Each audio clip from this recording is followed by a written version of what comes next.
যেদিন রানা প্লাজা ভেঙে পড়েছিল, এর পরের দিন আমি দেখার জন্য গিয়েছিলাম টর্চ লাইট, খেজুর, এরপরে কিছু শুকনা খাবার, কিছু পানি নিয়ে। গোটা পৃথিবীর মানুষ কাঁদছে।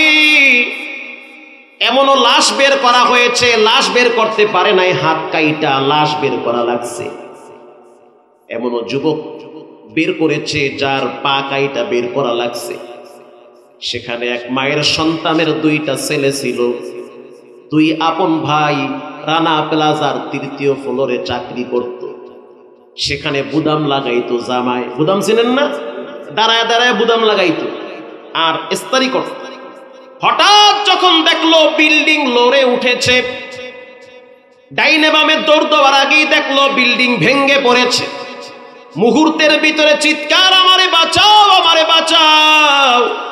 পানির পিপাসায় মানুষের কণ্ঠগুলি শুকিয়ে গিয়েছে, কলিজা শুকিয়ে গেছে। আপন দুইটা ভাই যখন দুই জায়গায় ফেসে গেল, বড় ভাইটা তো এক চাপায় মারাই গেছে। ছোট ভাইটা বলেন, আমি মিশিংয়ের নিচে কোনো মতে আমার জানটা বেঁচেছিল। আমার মাথার উপরে না পড়ে যেই মিশিংয়ের উপরে দাঁড়ায় কাজ করতাম, ওই মিশিংয়ের নিচে আশ্রয় দিয়েছি। রড সিমেন্ট বালুগুলা সেই মিশিংয়ের উপরে পড়েছে, কোনো মতে আমি শ্বাস টানতে পারতেছি। কারেন্ট তো আর নাই, ডাইনে মৃত্যুর আওয়াজ, বাঁচাও, বামে আওয়াজ, বাঁচাও। ক্ষুধার যন্ত্রণা, পানির পিপাসায় গলা শুকিয়ে গেছে। এখন তার জবানের কথা যে পানির পিপাসায় কিয়ামতের ময়দানে রব্বুল আলামিন কিছু মানুষরে রক্ত আর পুষ পান করাবে। যারা দুনিয়ার ভিতরে রবের দেওয়া নিয়ামত খাওয়ার পর রবের সাথে যারা বেয়াদবি করেছে, টাইম টু টাইম তার হক আদায় করে নাই, কিয়ামতের ময়দানে রব্বুল আলামিন বলবেন, ফেরেশতারা রক্ত আর পুষ গরম কইরা খাওয়াও, কারণ এই মুখে আমি অনেক দিন আমার পানি পান করাইছি। আল্লাহু আকবার, রক্ত পুষ খাওয়া। এবার সেই যুবক বলতে আছে, যখন আমি চিপায় আটকে গেছি পানির পিপাসায়, তখন আমার নিজের শরীরের ঘাম চাইটা চাইটা খাইছি। শুধু তাই নয়, সেনাবাহিনীরা যখন তাকে বের করলো, তার হাত পা গুলা কামড়ানো ছিল। প্রশ্ন করলো, কেমনে কামড়াইছো? বলে, যখন কামড় দিয়েছি রক্ত বের হয়েছে, ওই রক্ত চুইসা চুইসা খাইছি আর পানির পিপাসা নিবারণ করেছি। বাঁচতে তো হবে, বাঁচা লাগবে। মৃত্যু চোখের সামনে ঘুরতেছে, ডানে বামে লাশ পড়ে আছে। শুধু তাই না, সেই যুবকের বক্তব্য হলো, আমার পাশে এমন এক যুবক ছিল যে পানির পিপাসায় আর একজনের প্রস্রাব পান করেছে। কিচ্ছু করার নাই, বাঁচতে হবে। এবার যখন তাকে বের করা হইল, তার তো পা কাটা ছিল, দেওয়ালের ফাঁকে পা আটকে গেছে। তাকে যদি টান দেয় তো পা ছেঁচড়ায় মেচড়ায় সব ছিন্ন ভিন্ন হয়ে যায়। পা কাইটা বের করা লাগবে, কোনো মতে তার শরীর থেকে পাটা আলাদা করে তাকে টেনে বের করেছে। বের করার পর এনাম মেডিকেলে যখন ভর্তি করলো, তার মুখে দুইটা আওয়াজ বড় বড় শব্দে ছিল। প্রথম আওয়াজ ছিল, আল্লাহ তুমি আমারে বাঁচাও। দ্বিতীয় আওয়াজ, মা তুমি আমারে ক্ষমা করে দাও। প্রথম আওয়াজ, মা তুমি, আল্লাহ তুমি আমারে বাঁচাও। দ্বিতীয় আওয়াজ হলো, মা তুমি আমারে ক্ষমা করে দাও। এবার সাংবাদিকরা প্রশ্ন করলো, এটা কেমন কথা? বলে, হ্যাঁ এটাই সত্য কথা। কিয়ামতের ময়দানের বয়ান আলেমদের মুখে শুনছি, ওই কিয়ামতের কিছু বাস্তব নমুনা আমি ভিতর থেকে দেখে আসছি। আল্লাহু আকবার। যার উপর দিয়ে বিপদ যায় একমাত্র সে বুঝে, কথা কান না কান। এখন তার বক্তব্য হলো, আমি জীবনে অনেক নামাজ কাজা করেছি, ইচ্ছা করে পড়ি নাই। আল্লাহকে আমি বলি, আল্লাহ যদি আর একবার সুযোগ দাও, আমি 5 ওয়াক্ত নামাজ পড়ে তোমার দরবারে ইমানদার হয়ে সাক্ষাৎ দিতে চাই। আর মায়ের কথা কেন আমি বারবার বলি? ছোটবেলায় মায়ের কথা আমি শুনি নাই, যখন বিপদে পড়েছি তখন মায়ের কথা মনে পড়েছে। এ কারণে আমি বলেছি, মা তুমি আমারে মাফ করে দাও, কারণ মা যদি মাফ না করে তো রব মাফ করবে না। রব বলেছেন যে মা খুশি, আমি রব ওই বান্দার উপরে খুশি। সুবহানাল্লাহ বলে। প্রিয় ভাইয়েরা আমার, সেই যুবক এখন পানের দোকানদারি করে জীবন চালায়, এক ওয়াক্ত নামাজ ছাড়ে না।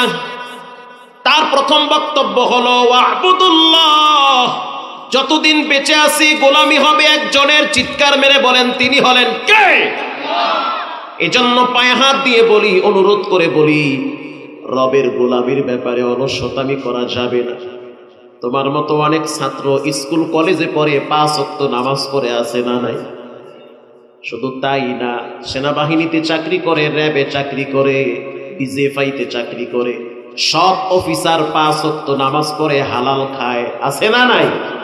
তুমি আমি কেন পারবো? কত রিক্সাওয়ালা, কত অটোওয়ালা, সিএনজিওয়ালা, কত কৃষককে দেখছি প্রচন্ড রোদের ভিতরে জোহরের নামাজের টাইমে ক্ষেতের ভিতরে গামছা বিছাইয়া সেজদায় লুটিয়ে পড়ে।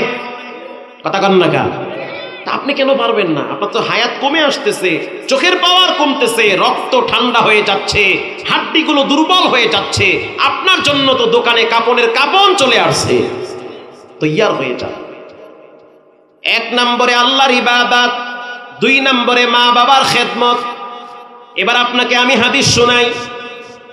আল্লাহর রাসূল বলেন, আইয়ুল আমালি আহাব্বু ইলাল্লাহ, আল্লাহর কাছে 3টা জিনিস সবচেয়ে প্রিয়।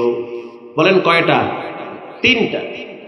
1 নম্বরে আসসালাতু আলা ওয়াক্তিহা, যে টাইম টু টাইম নামাজ পড়ে সে যেন রবের চাদরের নিচে থাকে। সুবহানাল্লাহ, জোরে বলে। আল্লাহর রহমতের চাদরের নিচে সে আশ্রয় নিছে, তার ভয় নাই। ত্রুটি হয়ে গেলে ক্ষমা করে দিবেন কে? কোনো টেনশন নাই। মানুষ তো নামাজ পড়ে মরার আগে আগে, তখন আফসোস জাগে। এরকম বহুত নামাজ দেখছি আমি, যে ভয়তে নামাজ পড়ে, না জানি এখনই মরে যায়, এই ডরে নামাজ পড়ে। গত বছর আপনারা দেখছেন ডিসেম্বরের 1 তারিখে ভূমিকম্প হয়েছিল বাংলাদেশে, হালকা আঘাত দিছে।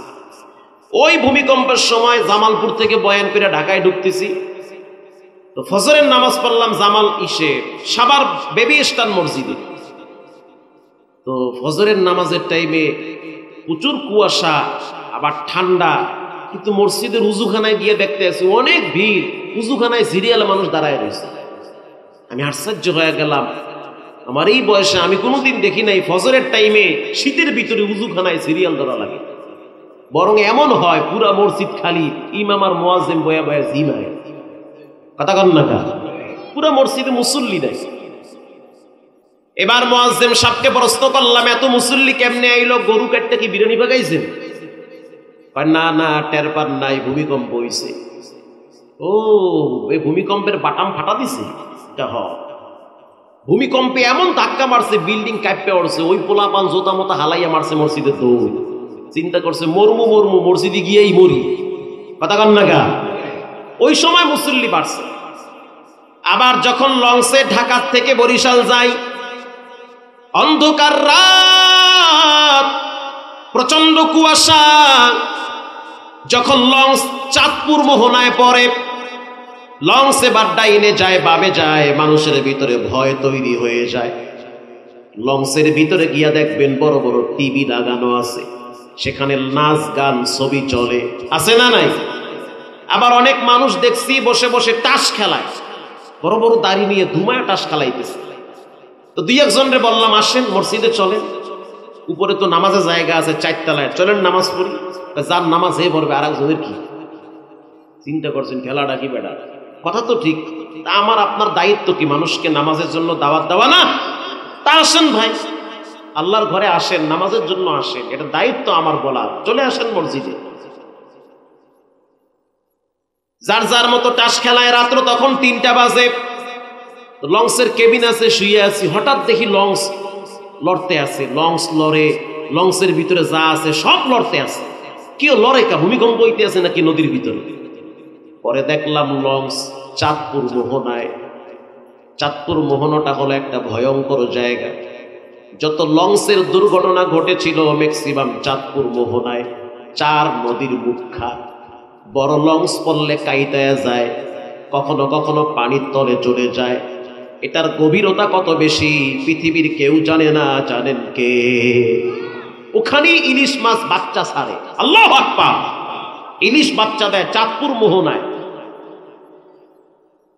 এরপরে যখন দেখলাম ঝড় তুফান শুরু হয়ে গেছে, তাকায় দেখতেছি কিছু মুরব্বীরা লম্বা তসবি লইয়া চারতলায় উঠছে। এই টাস খালেন না পাক। এখন দেখলাম একজনের তসবি টিপতে আছে আর কইতে আছে জব্বি আল্লাহ জব্বি আল্লাহ জব্বি আল্লাহ। কি ও কোন কি বাবা ভুলে গেছি কে তোমার কালাম।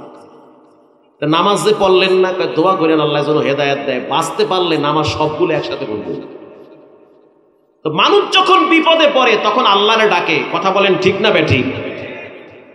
আর যখন মানুষ স্বাচ্ছন্দ্যে আরামে জীবন কাটায় তখন তার রবকে ভুলে যায়, তখন নেতা নেত্রী চামচামি করে। এটাই বাস্তব।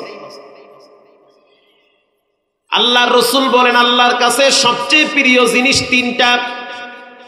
এক নম্বরে নামাজ, দুই নম্বরে হলো বিররুল ওয়ালিদাইন, আব্বা আম্মার খেদমত। বড় দামি জিনিস, বড় দামি জিনিস মা বাবার সাথে সৎ ব্যবহার করা। সম্মান যদি পেতে চান তাহলে ওই বুড়া বাবার কাছে গিয়ে একটু দোয়া নেন। ইজ্জত যদি পেতে চান ওই বুড়ি মায়ের কাছে গিয়ে দোয়া নেন। কারণ যখন আপনার কেউ ছিল না, মাথার উপরে মা বাবা একমাত্র আপনার ছায়া দিয়েছে।